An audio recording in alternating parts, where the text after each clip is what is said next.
ព្រួយបងមើលតែពីពេលយប់ក្រួយកំណាក្រួយដេកយកឡើងក្រួយអត់ដេកទេណាចំណៃស៊ីមកយកតភ្លឺចំណៃ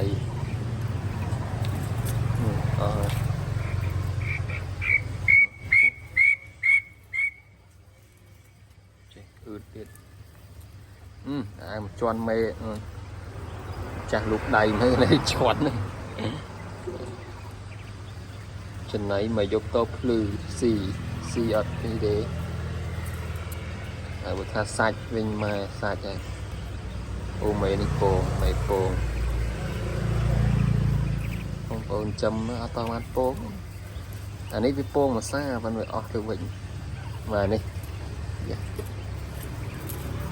ហើយស្មូលនេះខូចចង់មើលខូចឈ្មោលវាមើលពណ៌ក្រហមអត់មានអត់ទេនេះអត់ចេះមេអត់ចេះមេ